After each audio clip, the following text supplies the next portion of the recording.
So, I'm going to be playing Pokemon Blue version today, and because I am playing Pokemon Blue version, of course, I must be writing in Pokemon Blue version ink with a Pokemon Blue version pen. Now all we gotta do is take this fucking thing out and put this motherfucking thing in. Don't mind the dust particles everywhere, just okay.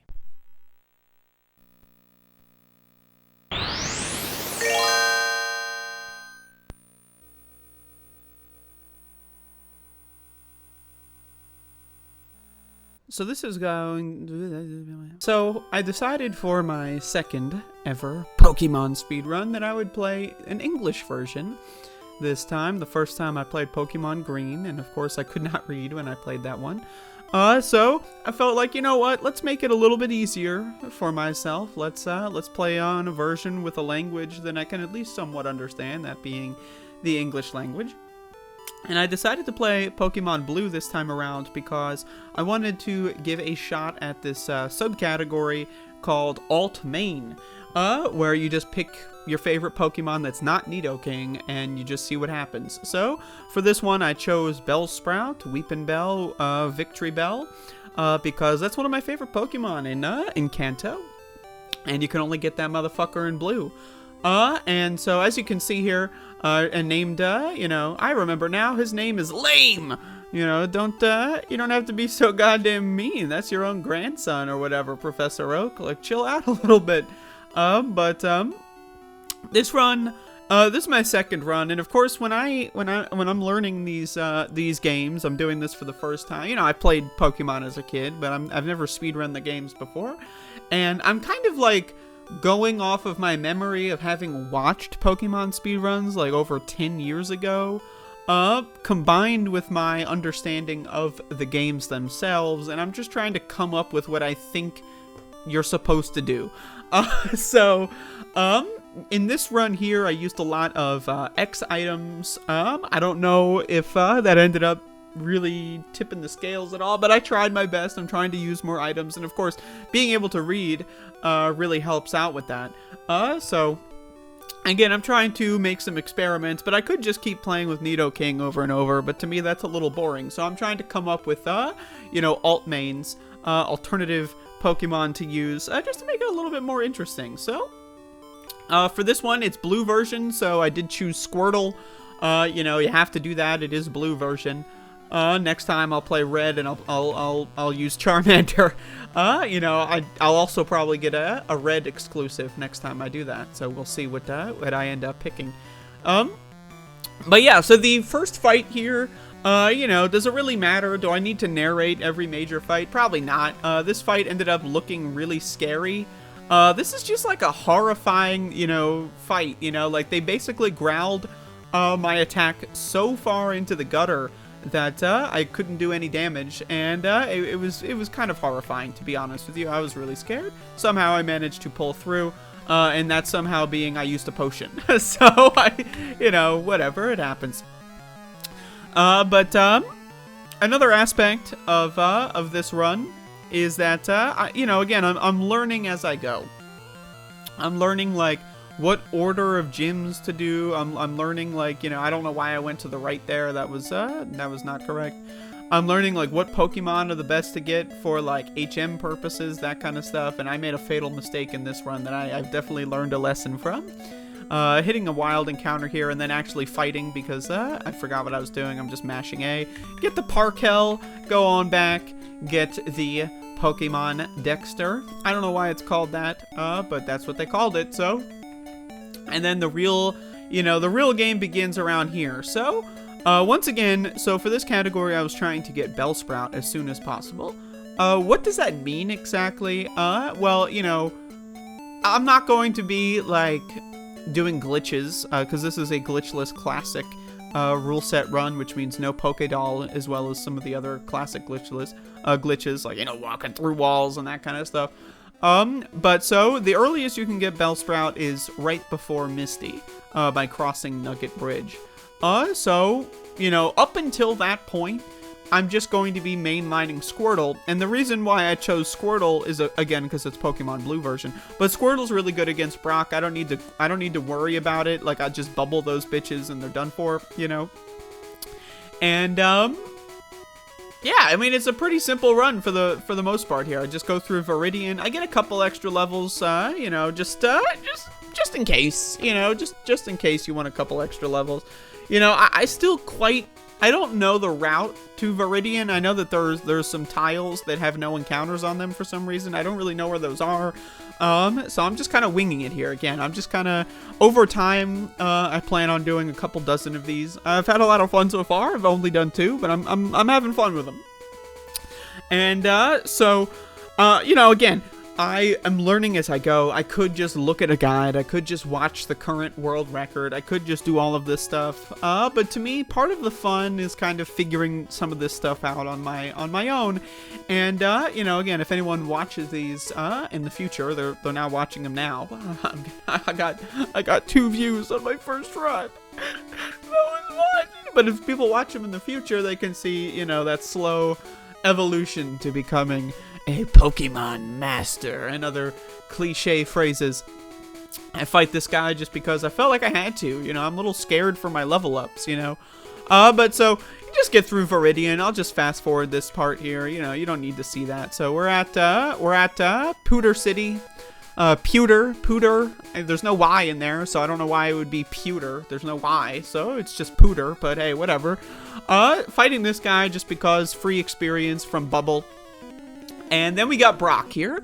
And Brock, you know, it's a little scary. A little scary going into Brock, you know.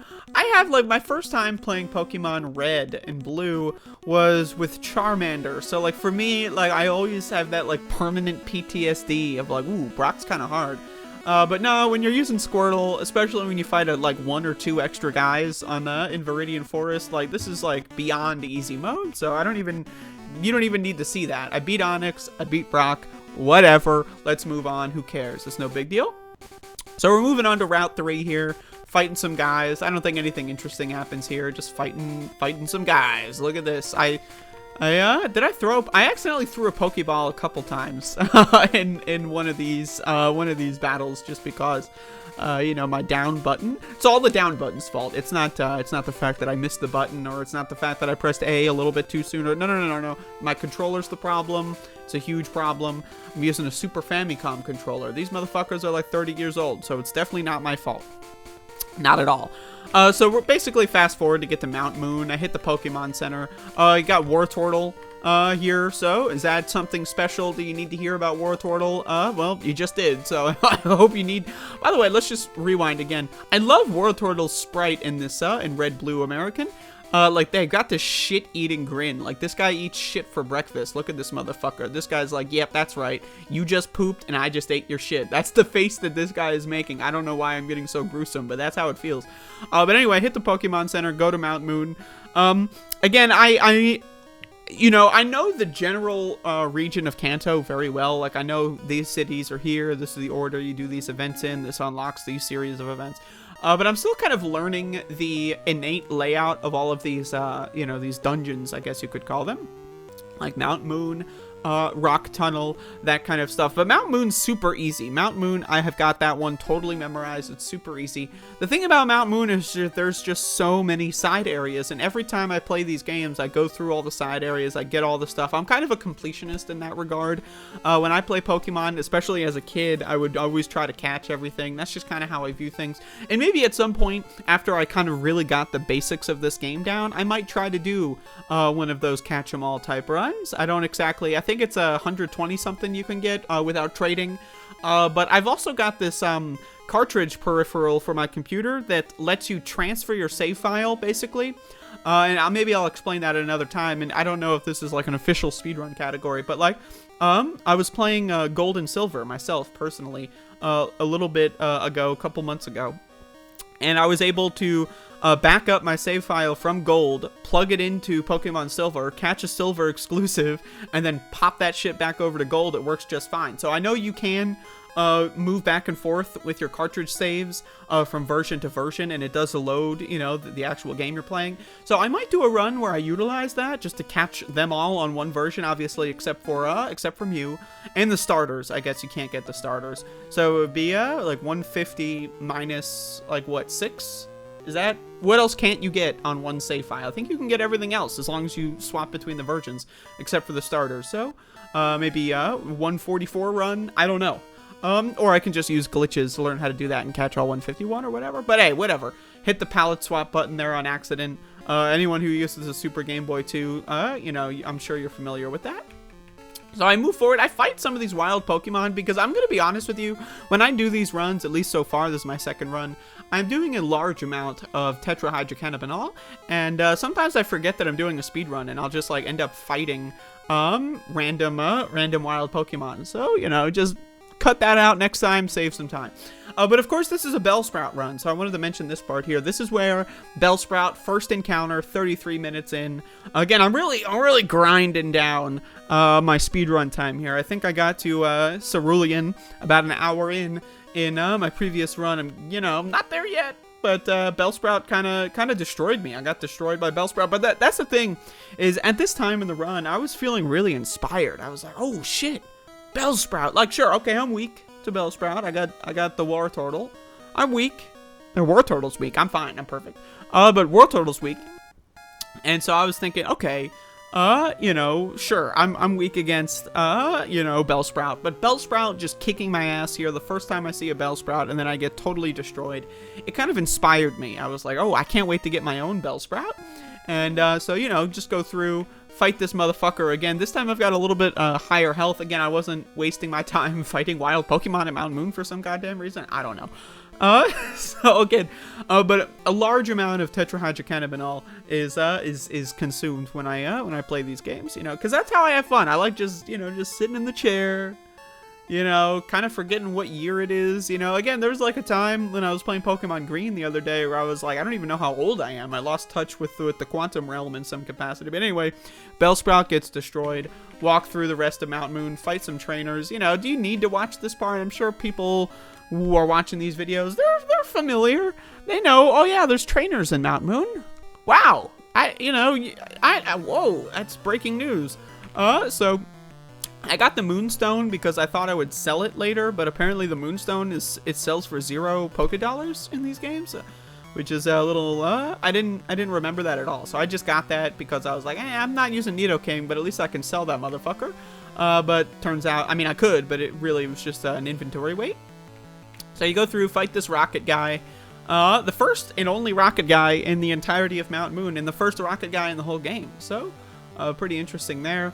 Then fight the scientist, get the fossil, get the hell out of there. That's Mount Moon. 43 minutes in. Again, a lot better than the previous run. I don't do splits or anything. I know a lot of speedrunners, they love splits. They love splitting, they love smashing that space bar every 13 seconds. Me, I don't use splits, mostly because I don't even know what the route is, to be honest with you. I kind of do things in a random order. And I kind of like doing things in a semi-random order, so I don't feel that I didn't know where the Pokemon Center was. I went to the bike shop because, I'm struggling. So I think it was around an hour I got here last time, maybe, I don't know, you can go check. But of course, now I have to do Nugget Bridge, which includes the rival fight, and then it's Bellsprout time. So basically, I'm just, I went to the bathroom there. I usually like to use the bathroom when I hit Cerulean, Celadon, and you know, whenever I need to after that. Sometimes, you know, I want to go to the end of the game, and then I get stuck in the Elite Four, and then I'm like, oh no, I gotta pee, and then I pee myself, and then I beat the game, and then I clean up the pee all over my chair and my face, and oh, I don't know how it got on my face, but don't worry about that. Anyway, fighting the rival. Let's rewind. Let's fight this rival. So Sand attacking me. Not good. Not good. I basically, like, again, I'm only using Wartortle at this moment. Bellsprout is just across the bridge. At least I think that that's the earliest area to get Bellsprout, is just across the bridge. There might be an even sooner way to get Bellsprout, to be honest. I don't know. I think that this is the soonest you can get Bellsprout, but I could totally be wrong. And if I'm wrong, feel free to correct me. Feel free to, you know, just tell it to me straight, okay? But again, The rival here, not too difficult, but it's just the fact that I'm only using one Pokemon. It's not super hyper over-leveled yet, like 21 versus 15, 16, 17, you know? Like, it's pretty high up there on levels, but it's not, like, hyper-leveled or anything, you know? I don't have any items, so I'm just kind of hoping for the best. The best, did it come? I'll let you decide. Just missing tackles left and right. That sand attack really spelled disaster for me, so I got destroyed by the rival. I love this, like, the dialogue here. Hold on, I'm sorry, I skipped it, but, like, I love when the rival's like, yeah, man, am I great or what? Like, it's just like, I love this guy. Am I great or what? What perfect dialogue. So anyway, I go and fight this guy again. I get less sand attacks, this time, or at least, you know, it didn't end up affecting me that much. Go through that Abra's easy mode, the Rattata is easy mode. Maybe not easy mode. Sometimes the Rattata can fuck your shit up. But for the most part, when it's Wartortle, you got easy mode on that bitch. And then now we have a fully formed Wartortle with an extra level versus this shit-ass Bulbasaur. So, super easy. And, well, you know, I'm really struggling here. Vine Whip. Oh, boy. Oh, boy. Oh, boy. Don't miss. Don't miss. Okay, okay, okay. We're good. So then I got to do Nugget Bridge. And the thing about Nugget Bridge is, like, it's one of those, like, really strange locations to me from a game design standpoint, because it's like it's a location, but it's not a location, you know, like, it's not like Mount Moon. It's like a map, you know. Mount Moon's like a whole map. It's a location. It's like, you know, you see it on the, you know, you see it in the horizons, you know, assuming you're living in, like, imagine you're first person, you're living in the Pokemon universe, you see Mount Moon over there. Like, Nugget Bridge, kind of, like, people refer to it in the same kind of way, but it's just, like, there's just, like, 5 guys there. I mean, that's not even that many, either. Like, you know, like, Route 3, you know? Like, why doesn't Route 3 have the same, like, why doesn't it, like, have the same weight and aura of Nugget Bridge? I don't know. Maybe it's because Team Rocket's involved. Maybe because it's a bridge. People like bridges. I don't know. But anyway, these guys didn't really pose too much of a problem to me. You know, I got the poison. The poison's not so good. The poison's really causing me a problem. The poison is really, it's making me struggle. So right here, I decided to just faint in the overworld, because I guess it's faster, right, than loading a battle and then fainting out of battle. I just figured that would be faster. I'm gonna faint. I'm gonna get poison damage. So, might as well just do it here.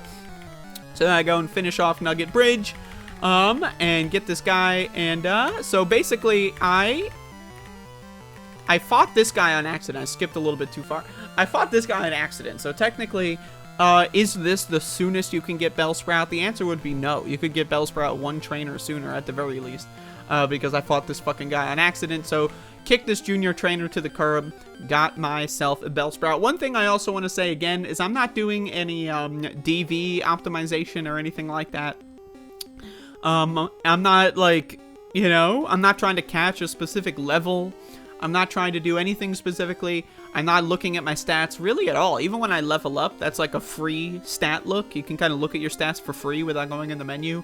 I'm not even doing that. I don't, you know, like, to me, like, these are my first couple of runs. You know, I don't know how much it dictates the actual time that you end up with, right? So, like, does getting, like, a really good DV spread on your starter or on your Bellsprout if you're catching one, does that save you an hour? Does that save you, like, 30 minutes? Does that save you, like, 10 minutes? I don't know how much that... Does it save you more than an hour? I really don't know. So, to me, I don't care. You know, maybe at some point, if I decide to, like, try to get, like, a 2-hour time in this game or something like that, maybe I'll do some resetting for that. But maybe I won't. Maybe I'll see if I can get sub 2 hours without resetting. And then... you know, then that's just when I get it on accident and I get a really high DV spread that I didn't know the whole time. That's probably going to happen at some point. It might have happened here. I don't know. But I got Bellsprout, everybody. That's cool. I got a Bellsprout. So now, the thing about I was looking on speedrun.com, which is not a website I'm personally a fan of, and it looks a little shitty. It runs like shit, but that's a whole argument for another day. But I was looking at the rule set on there, which is, frankly, it's a little poorly written. I didn't even understand how to interpret a lot of the category rules on speedrun.com, but I tried my best. But one of the rules it says on there is that you need to have your main Pokemon participate in every single encounter.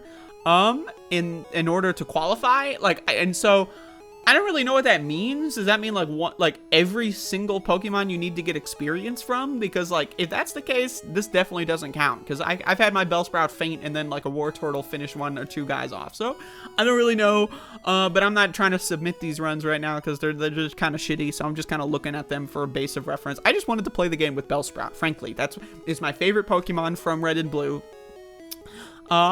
Why is it my favorite Pokemon? I don't know. Like, I've said this before in my Pokemon Green playthrough, or speedrun. It was a speedrun, guys. Everybody. It was not a playthrough. It was a speedrun. It was a very serious endeavor. But when I was playing Pokemon Green, I kind of said that, you know, I've had phases of my favorites. Like, Magmar was my favorite for a while. I mentioned that. But the thing about Bellsprout, to me, is, like, I remember very clearly enjoying having a Bellsprout in Pokemon Blue and Red. And then when I got Leaf Green, I got Fire Red first, the remakes. But when I got Leaf Green, I decided to do a Bellsprout run in Leaf Green. And that's what that's what cemented Bellsprout as one of my favorite Pokemon from the Kanto region, was that Leaf Green playthrough where I did Bellsprout only. Here I'm doing the Faint in the Overworld again. So I'm just going to skip ahead a little bit. You don't need to see all these trainers. I pwned these motherfuckers. They're pwned. It's totally not me who's pwned, going back to the Pokemon Center over and over.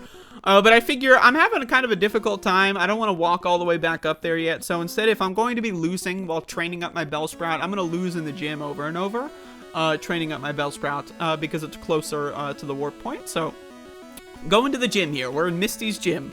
And, you know, Bellsprout, again, type advantage here. So I thought, okay, maybe this won't be too difficult. This should be pretty easy. When I take a break in my speech, it's because I'm drinking coffee. I'm recording this commentary in the morning after. And when I say morning, it's like 2 p.m., but I just woke up, so, you know, right? But anyway, Misty. Or at least Misty's gym. I always like, when I'm in the gyms, I try to fight a couple extra trainers, because again, I recognize I'm not that good at this game yet. I don't really know all the ins and outs of how to play this game. So, you know, when a speedrun is concerned, I mean, I know how to play Pokemon, just generally. I'm pretty solid on that, but I've never really played competitive Pokemon.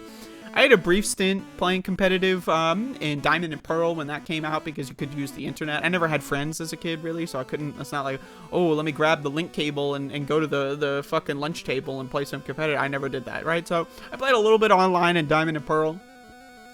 Gen 4 is my last generation of Pokemon. I haven't played anything after that. I don't really know anything after that. I know that there's like an ice cream Pokemon or something. I don't really know. I don't know anything about it, to be honest with you. So, but my competitive knowledge, I understand a little bit of competitive knowledge. I've done ROM hacking before when I was younger. I made a ROM hack when I was like 11 or 12. I gotta make another ROM hack. I've been really thinking about making another ROM hack, so I might do that on this channel at some point, do some sort of ROM hacking stuff. But like, I'm not an expert on like the best thing to do in every capacity. I'm not an expert on like the specific suite of glitches in Red and Blue specifically, and Green and Red Japanese. I know that has a whole separate amount of glitches as well that were patched out of Blue Japan and Red and Blue America. And so I'm not an expert on those yet. I'm gonna get there at some point, because, you know, there's a lot to learn, and I don't want to learn too much too fast, because I feel like there is like a joy factor, dare I say, but there is like a joy factor of just kind of playing the games and not really knowing much, and it feels like it's more hands-on learning. So I'm going up against Misty here, starting with Wartortle. For some reason, I guess I didn't get experience there. Does that count? I don't know. It's because I lost. I guess I didn't have Bellsprout. Bellsprout was already dead, so I decided, you know what, fuck it. I'm just gonna go fight Misty. I'm just, you know, let's just fight Misty until I win. Because I'll get some experience. I'll get the badge out of the way. Then I can go do Nugget Bridge, whatever, man. No big deal. Just fighting Misty. You know, we've all done it before. We've all fought Misty. I mean, maybe you haven't. I don't know. I don't know who's watching these videos. I haven't really told anybody about this channel yet. So if anyone watches these, like, you know, around the time that they're coming out, you're buying the dip. You're getting in early because you know, this is my little secret experiment at the moment. But speaking of secret experiments, let's throw Wartortle out there again. There's this like kind of vibe for this part of the run where like Wartortle is my better Pokemon, and but like I reckon I'm trying to get Bellsprout to be my best Pokemon, right? So it's like, you know, getting the point where Bellsprout catches up to Wartortle. That was like an awkward in-between zone. And regretfully, I did lose against Misty. I apologize on behalf of everybody. But this time around, it did go pretty well. I try to weaken this motherfucker with Wartortle and then send out Bellsprout. I don't know if that really ended up working too well because I got a little scared. And then brought Wartortle back out. The thing about, you know, again, like Wartortle doesn't do that great of damage. But it does decent damage, and again, I'm trying to get Bellsprout the experience at the very least. And then part of me is like, well, if I can get Wartortle to faint right here, and then send Bellsprout in, then Bellsprout will get all the experience. But it didn't really end up kind of happening because, you know, it's really hard. I could have just kept using Tackle over and over, but whatever. And so that's it. That's Misty. There you go. I beat Misty, and now I'm trying to go back to Bill. We got to go pay Bill a visit. Once again, Bill is he's not doing so well in the mental region. You know, they say that one of the surefire ways to identify whether or not somebody is depressed is based on they become a social recluse. They stop going to events. They stop going to social gatherings. And as you see here, Bill gives us the SS Anne ticket, and he says right here, like, he doesn't want to go there. He hates being around people. So I think personally, Bill's not doing so well. He's trying to get something out of life. He's turning himself into a Pokemon. It's like, to me, it's like you got like a drug addiction type deal, and you hit your tolerance peak, and you're like, well, I gotta try a new drug. And this one would just so happen to be turning himself into a Pokemon. He's not going anywhere. He's staying in his house all day. His house, by the way, is like not in a city. He's like kind of a recluse. He's surrounded by all these like junior trainers who are like just in this maze or whatever. Anyway, skip through these guys.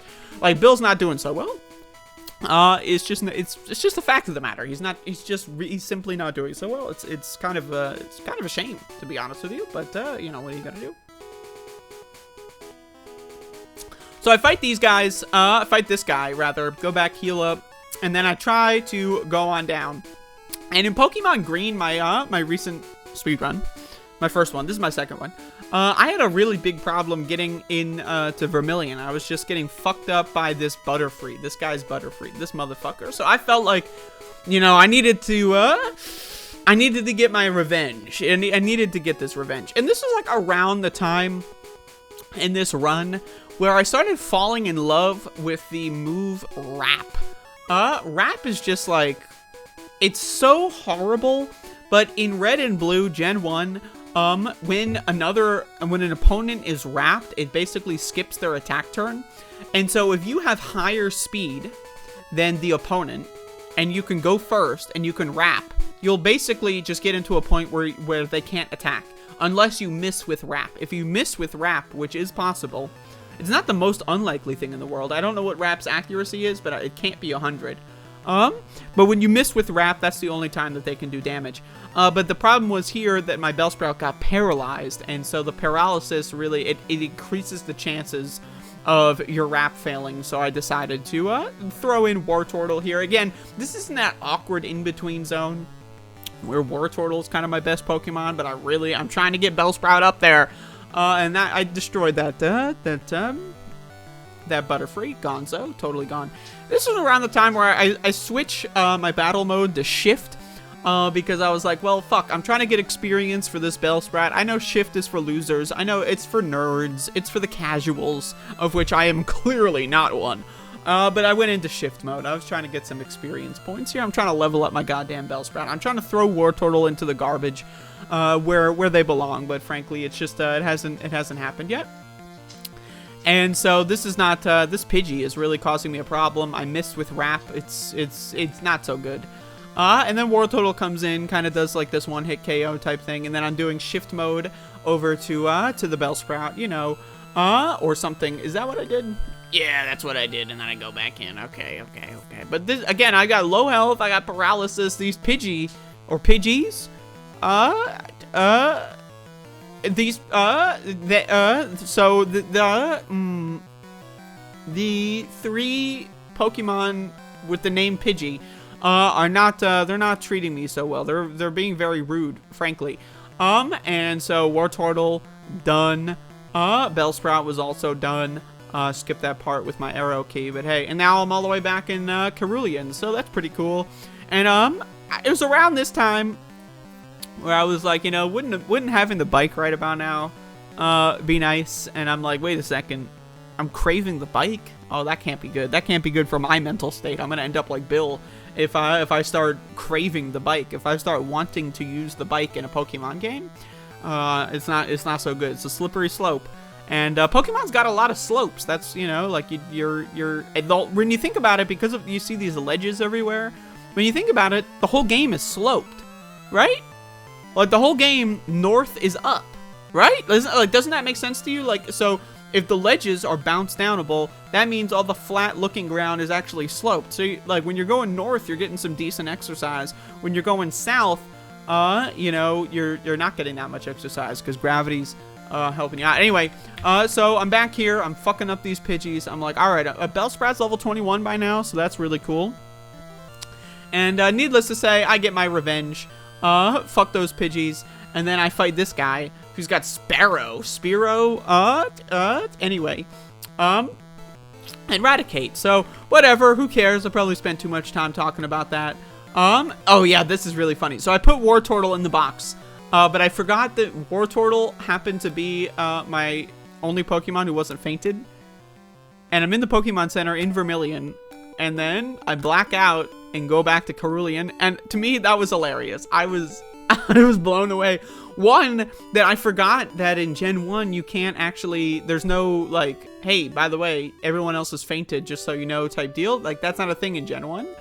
So it let me put the Wartortle in the box, and it also didn't immediately let me faint. So I'm sure that there's like some glitch potential there or something. I don't know exactly. But I was walking around a little bit, and then it warped me back. So I had to walk all the way back. And I bought some shite, and I went on down to SS Ann.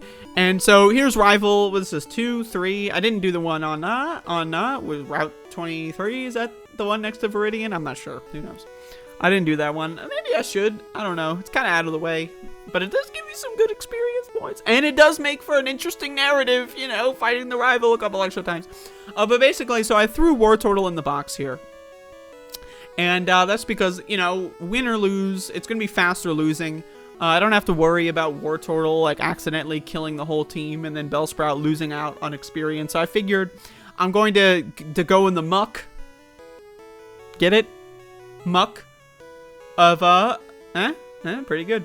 I'm going to go in the muck of dying over and over on the Rival until my Bellsprout's actually good enough. And this is not good. I mean, it's looking pretty bad. Pidgeotto just totally destroyed me. And then I went back. I forgot to go to the fucking Pokemon Center, so I had to walk all the way. It's terrible, terrible, terrible. I decided to get the bike voucher here. More on that later. You know. So I decided also to fight some extra trainers because I was like, all right, Bellsprout's not doing so good. I'm gonna fight this random gentleman on the boat. Get Weepinbell, right? Weepinbell, yeah, that'll help me out a little bit. Look at this fucking guy's eyeballs. Like the one eye looks like it's melting off of his face. Horrifying stuff. But Weepinbell, again, something about Bellsprout. I'm a huge fan. I don't know. Maybe someone out there feels the same. Maybe no one out there feels the same. But I like Bellsprout. I don't know how popular that is. In fact, I hope it's not popular. I hope no one else likes Bellsprout, because Bellsprout's mine. Fuck you. If you like Bellsprout, sorry. I already like Bellsprout. You can go like someone else. But anyway, there you go. Pidgeotto, whatever that is. Gonzo, goodbye. Hyperfang, very scary stuff. Hyperfang, very scary. So again, the thing about Wrap is this is like, I'm really starting to to enjoy Wrap. Because as long as you don't miss, and you have higher attack, and in this instance, this motherfucker is using quick attack, so that will always supersede your speed no matter what. I meant to say higher speed earlier, not higher attack, you know. But as long as you have higher speed, you can just kind of put them into like a death grip, a spiral down the drain that goes until you lose a turn from missing. And it was around this point where I decided, you know what, like I don't, you know, like now this is something a good Pokemon player would have done, would have understood what their endgame moveset would be ahead of time. I did not do that. I kind of had like a basic idea, like I wanted to get Solar Beam. And then that's kind of it. That's kind of my only idea that I had on my final team was, yeah, let's get Solar Beam. Everything else, I kind of just wung it. Not to be confused with Wing Attack.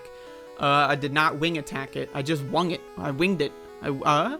Anyway, I lost again. This time, I did get warped back to Vermilion, so it wasn't that bad. Fought a couple extra trainers because, you know, whatever, man. I'm trying to level up here. I'm trying to level up. Yeah, that's right. I'm leveling up. Look at me, leveling up. Go back to the SSN, fight this motherfucker again. So, third time's the charm. That's what people say. I don't know why people say that, but they do say that. That is something that has been said. It has been said before that the third time is the charm. I don't quite understand the origin of that phrase, but it is something that exists, and in a way, it is verified to be a correct ism of some kind, because the third time here was the charm. I you know, spoiler alert, 2 down, full health. This is going really well so far, and then confusion happens. You know. It was around this point where I remembered that psychic types are really strong against Weepinbell. And I got scared. I was thinking, oh no. Alakazam later in the game. Because when you fight Abra earlier, Abra only knows teleport. So I didn't have that brutal reminder yet. Ivysaur looks a lot less funny in American red and blue than he does in Japanese green. So that's unfortunate. But hey, whatever. We're not using Ivysaur this time around, so... Using Squirtle. Yeah, Squirtle, Wartortle, sitting in the box. In Gen 1, they don't even heal up when they're in the box. So, like, that guy's just sitting in the box, like, with like, a broken leg. Just sitting in the box. He's got a fever, you know, like, he's gonna have to get his tail amputated, you know. He's got, like, 20 health. He's poisoned. He's paralyzed, whatever. Something's going on with that guy. He's not looking so good. He's just chilling in the box. No one's helping him. And the box is, like, right next to the center that could heal him, but he's not getting healed. He's just sitting there watching everyone else get healed while he's sitting there suffering. So, you know, hey, I don't know, man. So here I get cut, and in my infinite wisdom, I decide to teach my main Pokemon Cut. That's totally not going to pose any problems later. Yeah. Just give my main Pokemon a move like Cut. And I'm thinking okay, yeah, whatever. I mean, I know the implications. I know the implications of Cut right now. I'm not going in completely blind. I know what I'm doing. I don't know all the implications. I know some of them. You could call me partially informed. I'm a partially informed voter. That's what I am. So I get the hell out of here, watch the boat leave. You don't need to see that again. Then it's time to go fight the lieutenant. I got stuck for like 13 fucking years on these on this trash puzzle. I don't know if there's like a good way to do this. I don't know if there's like a way to cheese it, but like holy shit, it took me minutes and minutes and minutes. Wow, it took me like 5 minutes to get that shit. Anyway, whatever, man. Let's fight Lieutenant Surge. Like, do most speedrunners just, like, reset there if they don't get the puzzle right away? I have no idea. Maybe there's a way to cheese it. Like, you could get it. Like, the first one is, like, registered in a certain spot every time. I don't really know. But, anyway, that's Lieutenant Surge. Well, it's not, actually, because, Lieutenant Surge is right here. I'm fighting Lieutenant Surge. But I got there. That's the gym, I meant to say. I'm fighting in the gym. This is a very verbose video. We're already at about 40-something minutes here, so that's pretty cool. And I'm only on the third gym, so that's nice. That's good information for me. So once again, wrap. It's a wrap. You know, it's a wrap. So then I've run out of PP. Oh no. That's the thing about Wrap, is it's got a good amount of PP, and it doesn't use PP every turn. It's only when you actually have to initiate the wrapping process that it actually uses PP. So it does last a while, but had to go to the Vine Whip situation here. Got a little nervous. Am I going to lose to Lieutenant Surge? Am I going to have to redo the trash puzzle? Is it all falling apart? Oh no! Thundershock, it's not very effective, but it still fucked my shit up. But I think it's gonna work out. I'm pretty sure it's gonna work out. I see it working out with my infinite wisdom of having already played this yesterday. And Lieutenant Surge is gonzo. Bye-bye. And bitch is what I have to say in regard to Lieutenant Surge. So then I go back north to Cerulean, and it's around this time where I'm like, you know what? I could go get the bike. Go get that bike right now. You know what? Fuck the bike. Fuck the bike. That's what I decided in this moment. I decided, fuck that bitch-ass bike. Because the thing I hate about Pokemon games the most, if you were to ask me, what is the single thing that you despise about Pokemon games, the absolute most, it's the bike music. Now, that's not to say that the music itself is bad. I don't think that at all. I do not think that the music itself is bad. It's actually a pretty decent tune. It's just the fact that this game has such a diverse soundtrack, and when you have the bike equipped, it just kind of overwrites the music for all the game. Some of the later games that I'm familiar with, they will just use the default track when you transition from map to map, so they do kind of fix that problem. But in Red and Blue, the bike just fucking sucks. I hate it. It makes me want to rip my eyes out. It makes me want to rip my ears out as well. I don't know why I would rip my eyes out. Probably because I'm looking at the bike sprite. But anyway, moving on over to Rock Tunnel, battle all these guys. This is around where Weepinbell starts really... Weepinbell's good. I'm doing really well with Weepinbell. That's right. And going through Rock Tunnel. Rock Tunnel, again, I got a map open, but I think I've got the layout to Rock Tunnel memorized by now. It's only my second run. But I think the third one I might be able to do mapless. We'll find out whether or not I do that. And, yeah, Rock Tunnel's no problem. I know when I did my Pokemon Green run, I had a huge problem with Rock Tunnel. Here I only died once. You know, what is that a, I guess maybe I shouldn't have said it's no problem. But in comparison to, I got stuck here for like 45 minutes at Pokemon Green, the last run I did. Just because of really bad preparation. Sometimes I would fight wild encounters for no reason. I'm not the smartest player sometimes. Once again, over 100 milligrams of tetrahydrocannabinol were consumed. And, 2 hours in, that's really when it starts to hit peak effect. So, I blame that. It's definitely not my fault. Killed a fellow Bellsprout. Feeling a little bit bad about that, but whatever. Move on to Lavender Town. And I decide, I'm just going to... I have no bike.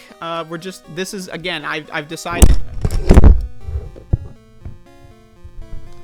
Sorry, my microphone just collapsed. But I decided, nothing is broken, everything is fine. I decided, you know what, fuck the bike. I'm not going to use the bike. So what that means is, retroactively, it made fighting those trainers on the route to the right of Vermilion, I don't remember which one, the number that is, made fighting them retroactively a good idea, because now I have to go that way anyway, because I can't use Cycling Road, because I'm not going to get the motherfucking bike. So, feeling pretty good about that decision. And again, the rest of the run here, now that Bellsprout or Weepinbell is kind of leveled up, I'm trying to go get that Leaf Stone as soon as possible. Go to Celadon, get the Leaf Stone. I got TM9. I guess I was going to use that at some point. Did I use TM9? I don't know. I used a bunch of stuff.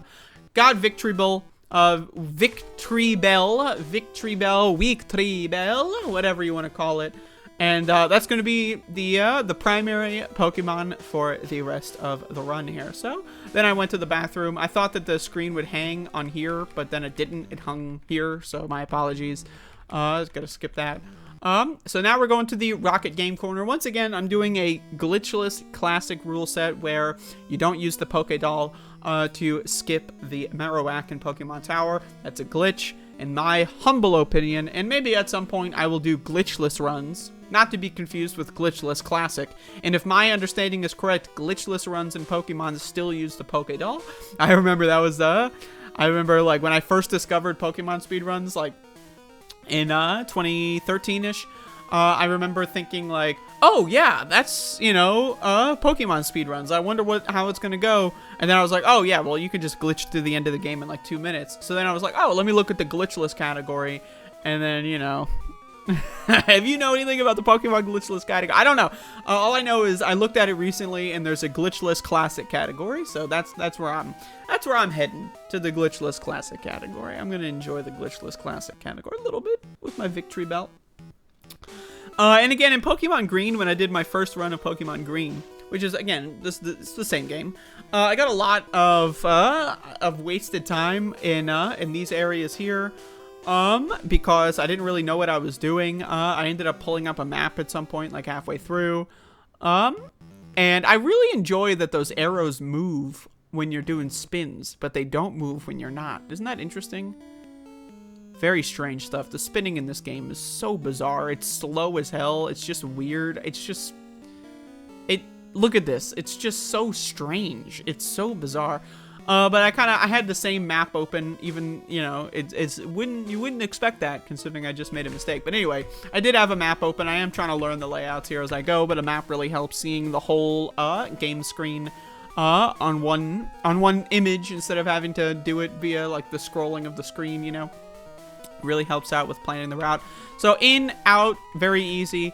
And now we're about to fight Giovanni for the first time. You know, and once again, I love Giovanni. I think Giovanni is a cool character. I enjoy his like weird, like, you know, he's got like some sort of like, look at his hair, you know, like what's going on there? He's got like a Vegeta situation going on, you know, like at least the forehead part. And he's wearing that suit, you know, he's just a cool guy. But Victreebel, being grass type, makes Giovanni just not a problem. So just totally destroyed this motherfucker. You don't even need to see the fight because it doesn't even matter. Get the hell out of here. Boom. I am done with the Rocket Game Corner. Then I go to the gym. Gotta go to the gym. And because Erica is actually going to be useful for me because Erica will give you the TM for Mega Drain. So that's going to be cool. That's going to be awesome. And somehow I won on the first try, so I got Mega Drain. Yay! Yay! Yay! And now that's the thing about Mega Drain that's so cool is, and I know you know this already, but I'm just gonna say it anyway. I'm trying to fill time here. Is that when you do damage, guess what? Guess what happens when you do damage? You gain health, right? So isn't that amazing? Isn't that really cool? So here I'm trying to sell a bunch of shit for room. By the way, another thing I did in this run that I didn't do in Pokemon Green, my first run, was repels, because I can read now, so I bought a bunch of repels for this run here. Now we're going to Pokemon Tower. Now, I will be honest with you, Pokemon Tower was a problem for me. So the thing I learned in my Pokemon Green run is that you really want to have some high power move to deal with Pokemon Tower. That's not normal type. Because when I was playing with Nidoking, I had a bunch of normal type moves at that time. And my only non-normal type move was Poison Sting. By the way, the rival, super easy. I'm at the point where I'm just kind of swimming through this game here. The rival is not a problem at all, at least for this moment in time.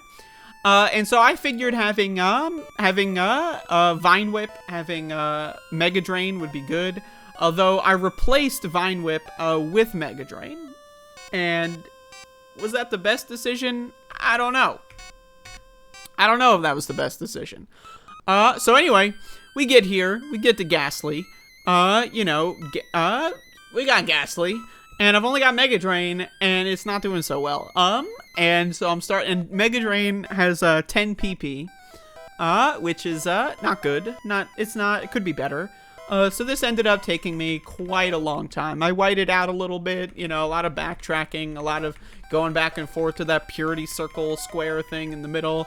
But eventually I made it up. I got the Pokemon Flute. You know how it goes. Barely, by the way. Look at that. 19 health left. Really cool. But I got the hell out of there. I got the Pokemon Flute. And I decided to go on to Saffron because I wanted to do Silphco right away. I just wanted to get it out of the way. I wanted to get it over with.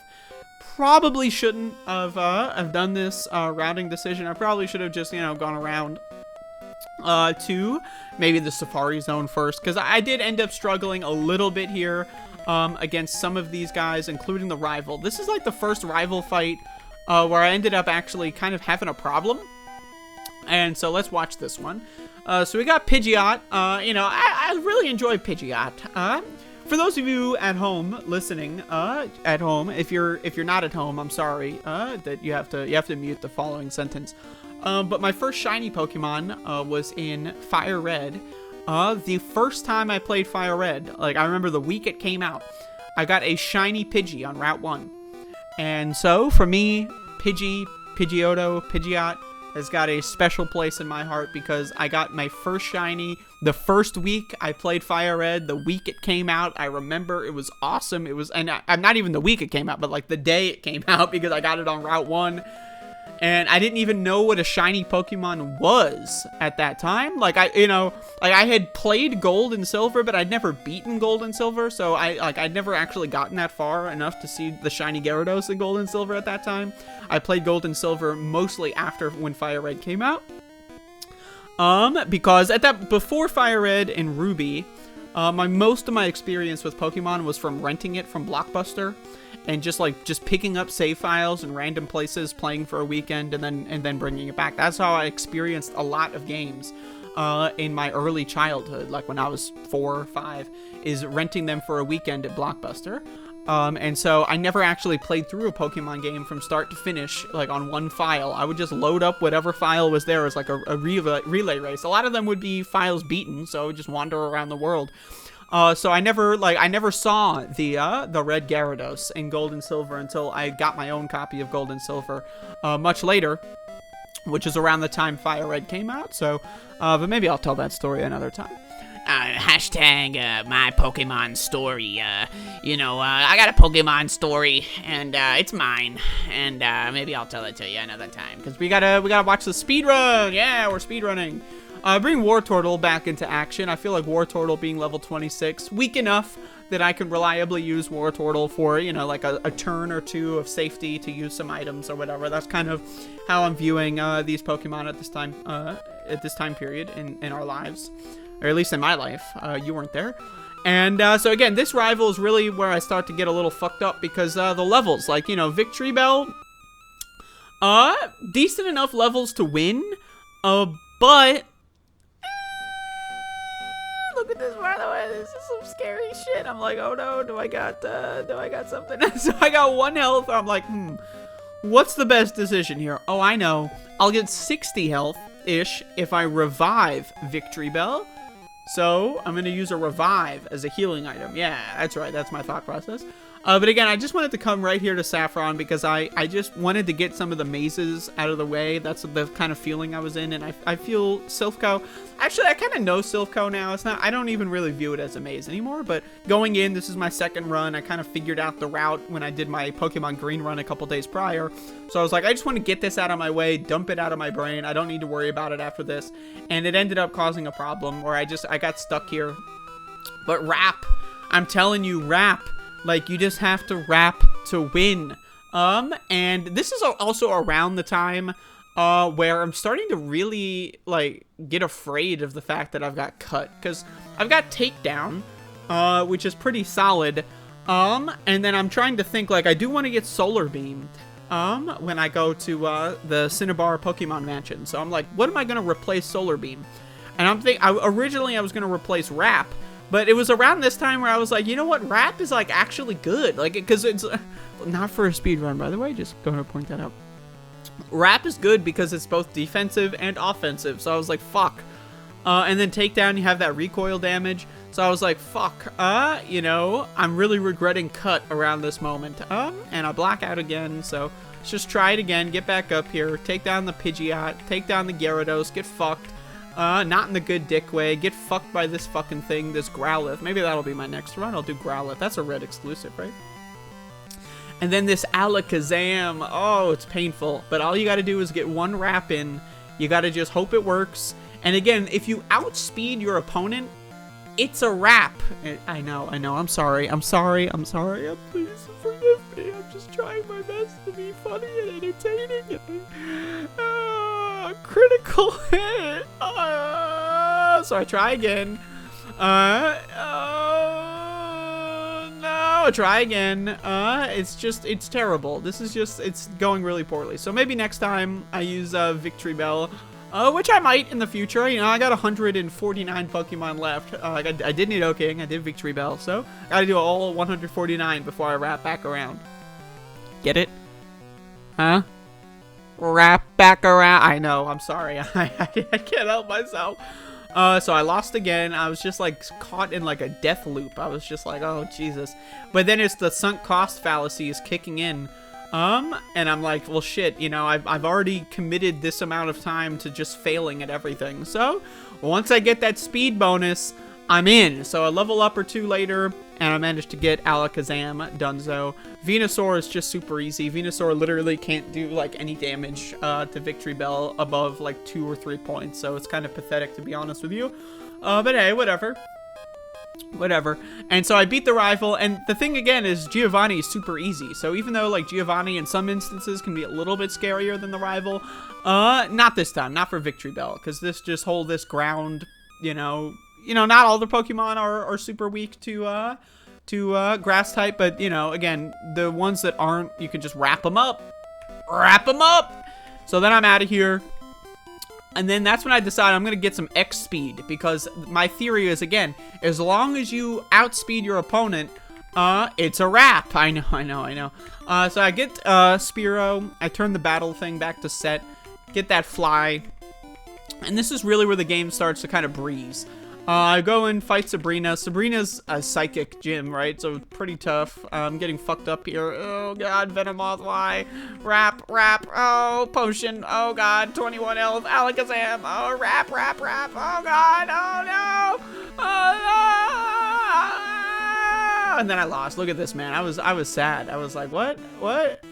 What? Look at that health. Look at that health bar. Psybeam. Are you kidding me? What the fuck? Alright, so then we go again. This time I got it. X speed right away. As long as I outspeed, just wrap to win. It's that easy. And when I was playing Pokemon Green the other day, there's a glitch in Green that's not in the American Red and Blue, where like if you lose the Sabrina, you get the badge for free when you go back into the gym. So I couldn't do that this time, even though, you know, it's a little bit of a glitch. So, but you know, couldn't do that this time. I actually had to beat Sabrina. So this is my first time beating Sabrina in a long time, because I didn't do it the other day when I played Green. And periodically, by the way, I will be, in fact, right now, I'm going to pay attention to the side of the screen where you will be seeing the ongoing leaderboard of my own personal Pokemon runs based on the number of the run to the right or the left. I don't know where I'm going to put this yet when I edit this, but the number of the run, so this is run number 2, the main Pokemon I used, and then the time of the run, and maybe I'll put some other stats there at another point. But I'm going to be trying to keep track of that just for my own personal records, because I do think it's going to be interesting, especially maybe once I get to like 10 or 20 of these. I'm planning on trying to do all of the Pokemon in the game that you can do main Pokemon speedruns with. You know, you can't really do Mewtwo, because Mewtwo's the last Pokemon in the game, unless you did like some glitch or whatever. And I personally, I know some people, I've seen some other speedruns and challenge runs of people that do custom starter injection. Personally, I prefer to play in the original carts. It's got the nostalgia feeling. I don't want to deal with a ROM hack. I don't want to deal with like buying a fucking you know, I mean, I have like several Easy Flashes, but they're all for Game Boy Advance, and that's not compatible with the Super Game Boy 2, and I want the custom background and all this fucking horse shit. So, you know, I'd rather do the real, original, authentic cartridge runs and just get the Pokemon as soon as you can and then switch to it from there. I think, to me, that is more entertaining. However, it is possible I'll do custom starter at another point. If I really enjoy this and I get 140, 150, I don't know how many you can get, you know, relatively early in the game. I know, like, I don't know, maybe you could do a Magmar early run. Like, how soon can you get a Magmar? I don't know, probably pretty soon, I think. I think you could get Magmar pretty soon. Yeah, maybe I'll try that out. I'm not sure. But, you know, again, that's going to be a little bit more fun for me because of the rounding stuff. But maybe at some point I'll do custom starter. I don't know. I'll probably end up more likely than not moving on to gold and silver before I do something like that. And yeah, so here we are. I don't know where we are. Right, we're going to fight the Snorlax. You know, I was thinking about catching the Snorlax, but hey, whatever. Just go down this route. You don't need to see all these trainers. You've seen them all before. You've played this fucking game. I mean, imagine watching this video and you haven't played this game. Like, what? Huh? What are you doing? Very strange behavior. I almost lost here because I fought some unnecessary trainers. I got a little scared. I was a little nervous. Finally made it to Fuchsia City. Wanted to go to the Safari Zone, get this shit taken care of. Didn't go for the noob trap that time, but I did get a little bit confused, but hey, whatever. Can you exit the Safari Zone, or do you just have to, like, lose your steps? I don't know. I'm asking nobody, because I don't think anyone's going to actually answer this question in time for me to figure it out myself, because I'm probably thinking about playing Pokemon again tomorrow. You know, at least the first and second and potentially third videos that I'm making on this channel are all going to be happening within a week or so. Assuming I do it tomorrow. I'm thinking about playing Pokemon Red tomorrow. You know, like red, blue, green, huh? Or green, blue, red, right? Right? You know, you gotta, and then maybe I'll play yellow. I don't know about yellow. Yellow's, consider yellow to be paralyzed for now. It can't move. I think I'd rather move on to gold and silver, before I do yellow. And then that allows me to, when I want to revisit Gen 1, I get to go into yellow with kind of a fresh slate. That's my thinking. But I don't know. It's going to be a while before I go to gold and silver, because I want to play a lot of red and blue. That's kind of where I'm at right now. And green. Maybe I'll play green again at some point. But now that I'm in Fuchsia, I'm like, all right, let's do this gym leader. Level 48 Victreebel. At this point, you know, we're just kind of swimming through the game. It's super simple at this point. And again, I should be doing Fuchsia and the Fuchsia gym before I do Saffron anyway, so I kind of did it in the wrong order for leveling wise. So now I'm in the Pokemon Mansion. This is super simple. I've already got this whole area memorized, so that's pretty simple for me. I know I said simple like 28 times. That's how you know I'm human. I make mistakes. You know, get the TM for Solar Beam. So then I'm thinking, like, now it's the moment of truth. Is it wrap or takedown? And I decided takedown. I didn't even hesitate because I made that decision already. And even though wrap is a terrible move, it's the defensive nature of wrap. It just, you know, again, I'm not going for a world record here. This is, I'm just shitting all over myself with these kinds of runs. So I figured, you know what? Wrap is super slow. It takes like 89 years to kill any Pokemon with it, but it's also very defensive. So fuck it. I'm using wrap. I'll get a little bit lost at the end there, but hey, don't mention that part. And, take a little break here, had to pee, had to urinate. You know, that's the thing about playing this game. Like, if I were to be really good at this game and I could beat it in like 2.5 hours or something, or 2 hours even, would need to pee in the middle, probably, right? You know, maybe I would. But like, I pee a lot. I don't know. Is that something that people need to know? I don't know. But I do pee a lot, so I felt like I had to pee, so I peed again. Lost a couple minutes from that, but hey, you know, I lost like 38 million years fighting rival in Silphco like 28,000 times. So, you know, whatever. Peeing once in a while, losing once in a while. What's the difference, really? So, going into Blaine, I was a little nervous. To be honest with you, I was a little scared because my strategy for Blaine, which has fire types, in case you don't know, my strategy for Blaine is wrap. Just wrap, you know. Right now I've got full health, so I'm like, okay, maybe I'll see how Solar Beam works. Is Solar Beam worth using? Okay, Solar Beam's worth using. But my initial strategy was just wrap. You know, like, it's very defensive, very useful. And so, while I had full health, I was willing to experiment with the Solar Beam. I think that was maybe the first Solar Beam I ended up using.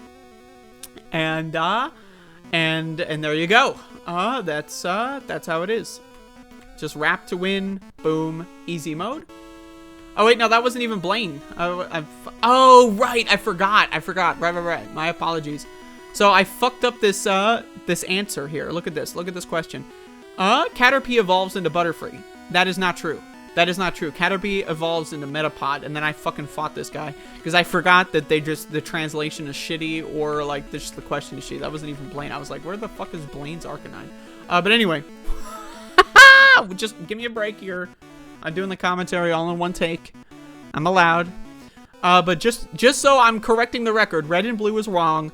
Caterpie evolves into Metapod, and Metapod evolves into Butterfree. Caterpie does not evolve into Butterfree. That is false. And so I forgot that quirk existed in red and blue. Did they fix that in Fire Red Leaf Green? I don't remember. I haven't played Fire Red and Leaf Green in a long time.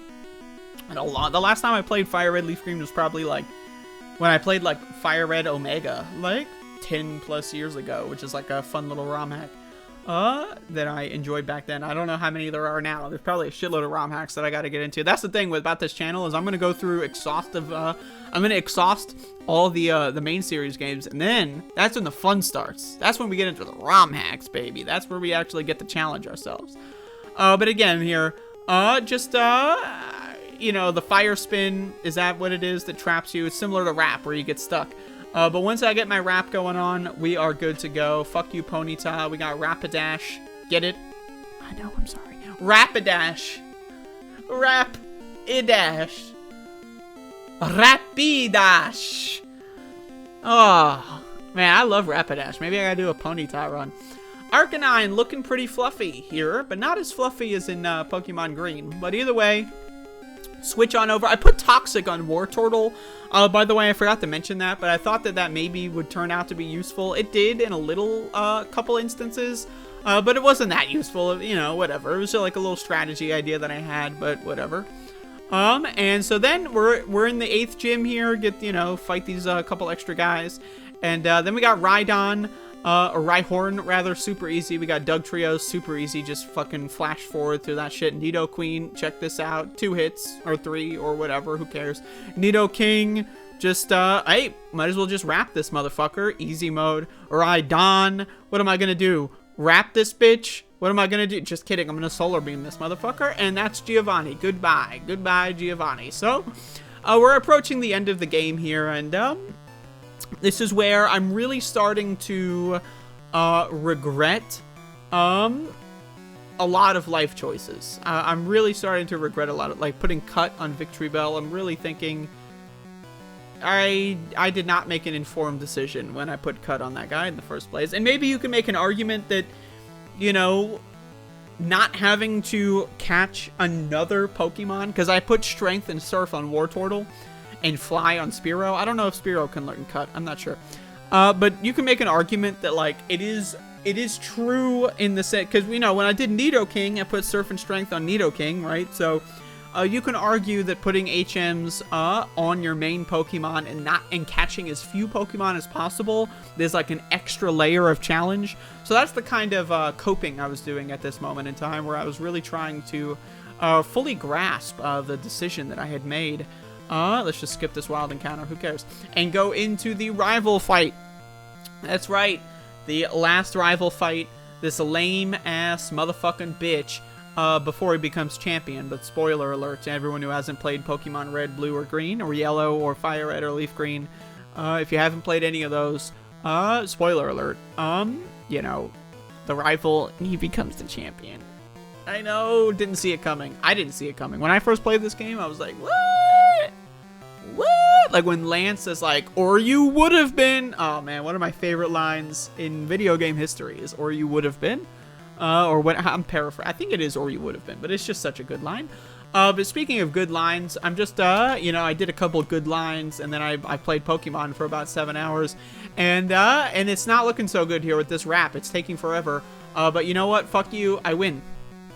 Fuck you, I win. Yeah, that's right. And then I'm using Cut on Rhyhorn because I'm a fucking idiot. So then I decide to use Mega Drain. All right, wrap. Just wrap that bitch. Wrap it up. Send it off to Christmas time. Growlithe, little scary for Growlithe because again, this guy could. I don't know if they have Flamethrower yet. I don't think they have Flamethrower yet, but you know, they got Ember, so they could fuck me up at any time. So you got to be a little careful. If you get burned, that can be a little, you know, problematic as well. But again, just Wrap is so good in that defensive way, where once you get the Wrap in, you know, unlike this, I got really scared, and then this motherfucker used Reflect. Thank goodness, this motherfucker used Reflect. Could get my Wrap on, and next thing you know, Alakazam's not looking so good. Wrapped! Alright, then Venusaur, super easy. You don't even need to see me fight Venusaur. Just Wrap that motherfucker, you know how it goes. And then we are entering the Pokemon League. Victory Road, super easy. Honestly, I got Victory Road memorized too. I get this rare candy. I forgot to get this rare candy in my Pokemon Green run, and so I got this motherfucker here. You know, just, you know, a little extra rare candy saves you a little bit of time, right? From leveling up over and over when you die to the Elite Four because you didn't really properly plan this run to the... Oh, I'm getting ahead of myself. So, let's get through Victory Road. I skipped Moltres this time, of course. You know, a little classic speedrun skip.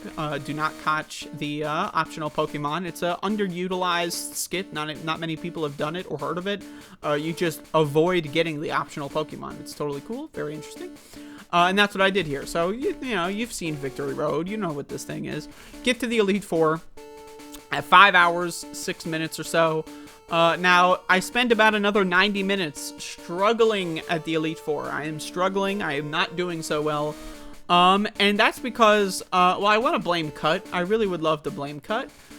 So let's check this out. This is my first attempt at the Elite Four.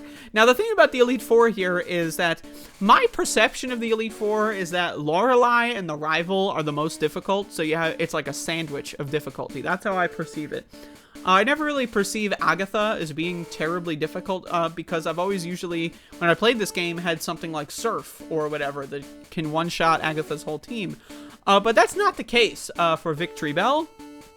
I did not have a situation where I could one-shot Agatha's entire team. And so it was a little scary. So here I'm using my X speed. I'm trying to make sure that I outspeed everybody.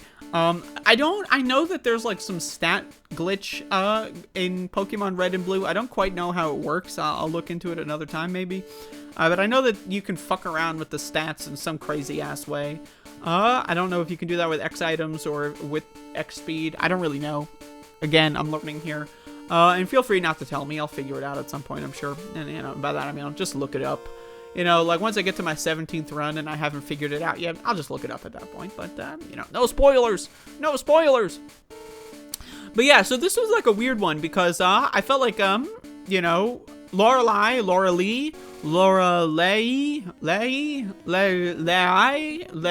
don't know. Laura Lee, was pretty easy because I was grass, so really you just have to worry about, Ice Beam or Aurora Beam, and then Lapras, that motherfucker has Blizzard, so you gotta worry about that fucking guy. But with revives, you know, you got revives, it shouldn't be too hard. You know, so I got Ice Punched, not looking so good, bring out the Wrap once again, and Mega Drain, get some health, but I got Blizzarded. You know, again, Blizzard really gotta watch out for that. So, I don't know what the hell. Oof, Wartortle, come on, man. Come on, what are you doing? You killed yourself, dude. What? Come on, Wartortle. But then I wrapped that bitch, and it's a wrap. So now we're moving on to Bruno. And again, this is my first attempt at the Elite Four. So I'm thinking, okay, Lorelei, easy. Even though I used Cut, maybe I'll be fine. Maybe I'll be good to go. So... But the thing about this is Solar Beam has 10 PP, and Mega Drain has 10 PP, and then Cut has 30? 25 or 30? Cut has a lot. And then Wrap has 20, I believe.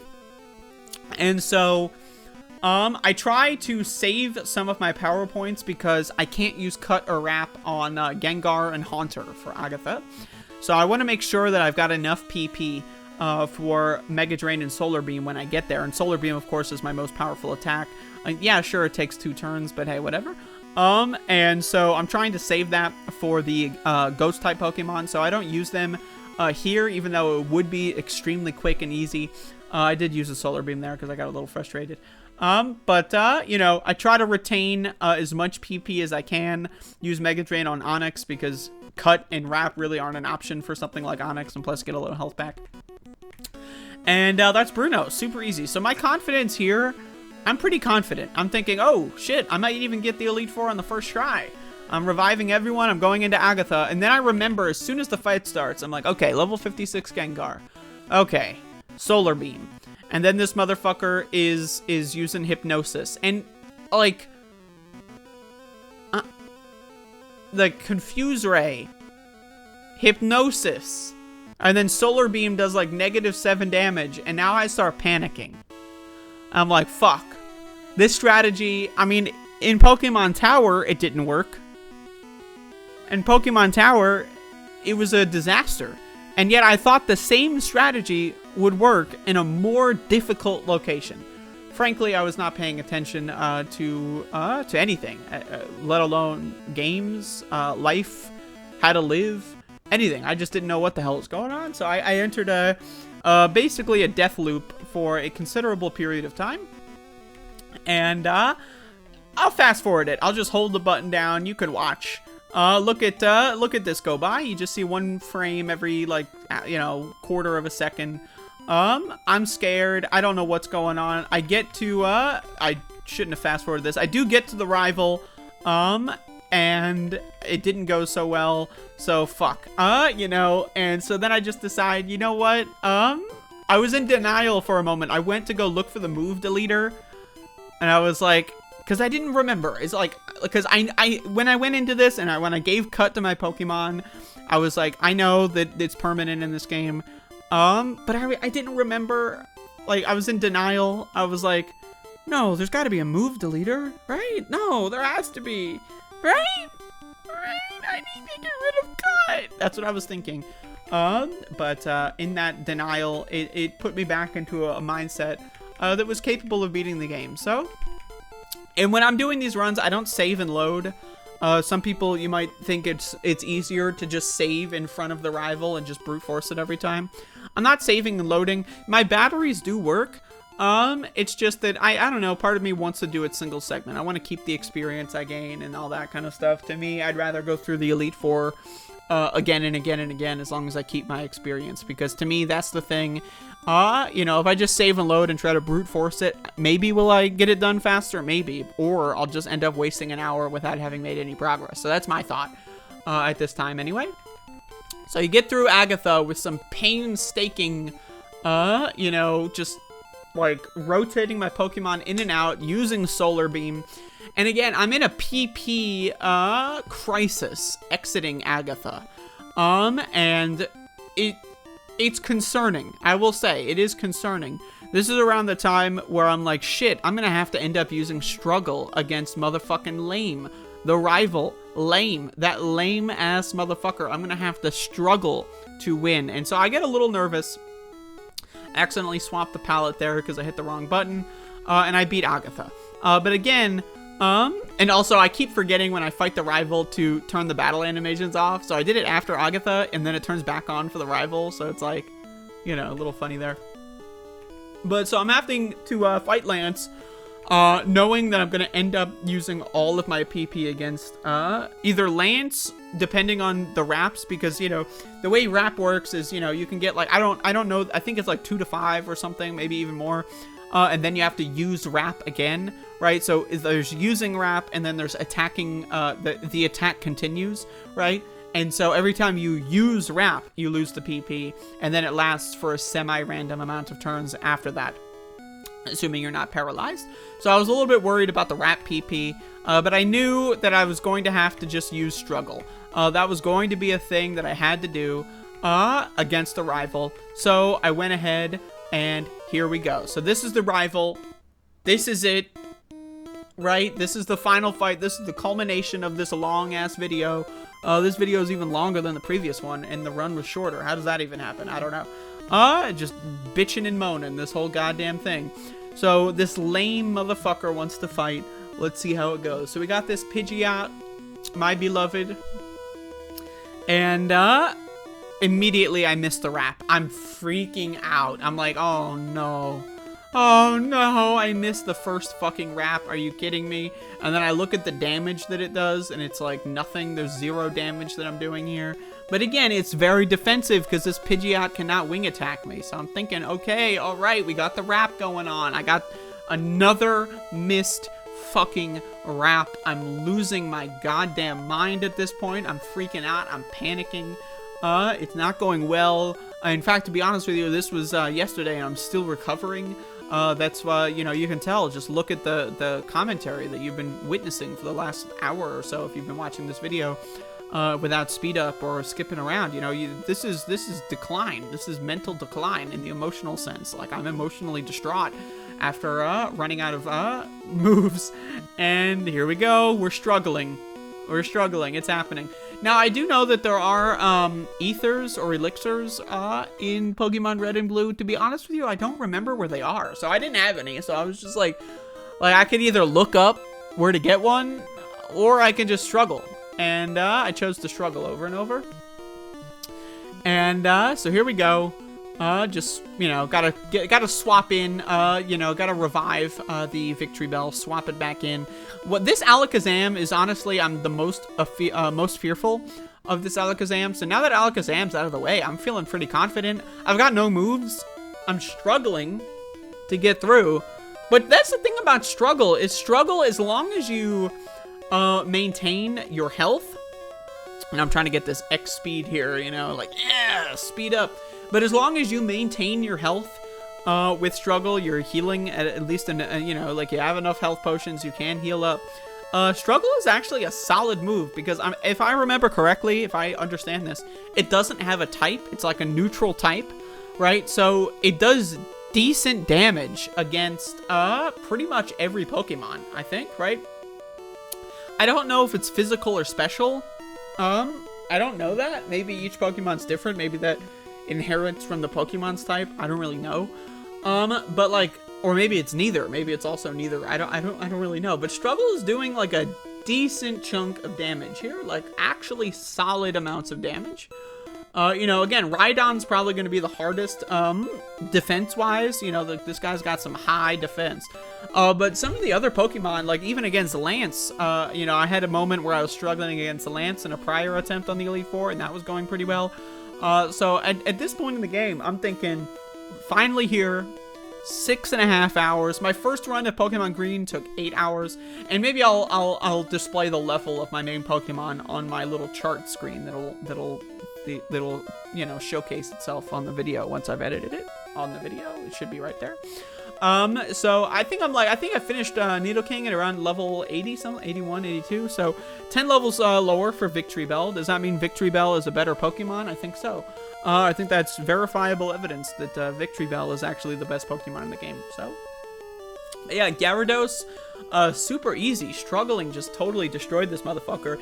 Like, as long as you can heal, Struggle is fucking great. And so, yeah, I was deathly afraid of this Arcanine. And what are you gonna do? What are you gonna do? I was like, should I switch out to Squirtle? Try to heal in Absentia? We'll see. And Arcanine uses Ember. I'm immediately horrified. Ooh, but I knew it wouldn't kill me. I knew Ember shouldn't kill me. And now, how much damage does Struggle do? Right, it does a fuckload of damage, right? Because Struggle is fucking awesome. Struggle is just a really good move. And, like, that's the thing. I was really concerned, like, this entire... I spent, like, about an hour and a half on the Elite Four. Really sad and pathetic. I know, it's horrible. I regret to say it. But I was really concerned about the PP. And I really had totally forgotten how good Struggle is. Like, and I probably didn't even need to heal against Venusaur. Like, honestly, I probably didn't, but I did anyway. So, here it is, Grass versus Grass. Who has the superior Grass-type Pokemon? Is it Cool, the player, by the way? My name is Cool. Or is it Lame, the grandson of Professor Oak? Well, we already know the answer of that, because I win. So, there you go. I'd like to say thank you for checking out this videographic experimental experience. And this is my second run. I think I'm gonna do red next time. I don't know which Pokemon I will go for yet. Might be a red exclusive. Not sure. You know, most likely no one's gonna watch this video until, like, I've got like 78 other videos on here, and then you go back and you're curiously lame. I'm disappointed. I love that. Lame. I'm so disappointed, dude. I'm like, oh, this is totally lame, man. And then Oak turns at me and he's like, cool. This is awesome, bro. But anyway, you know, so Pokemon Red next time. We'll see how it goes. I might even play it tonight. I might even play it tomorrow. I don't know. I'm having a lot of fun with this. I've got that super duper autism ADHD mode. Where I'm starting a new project, and while that new project is new, I'm, like, extremely excited about it. So, I'm enjoying the Pokemon. I hope you are also enjoying the Pokemon. And, that's it. That's it. Here's the Hall of Fame. We got Victreebel, Wartortle, And what is it, Spiro? Don't forget Spiro. Yeah, Spiro. Good job, Spiro. And then I went to pee here. So I thought that the credits would play, and then it hung on the screen for like a whatever amount. And I guess it's still in the timer. I don't know. I guess you stop the timer at the end screen. I don't really know. But that's it. That's the game. That's the video. Roll credits. Can we get the credits in? Can someone get the credits in here? Hello? Yeah, it's time for the credits. All right.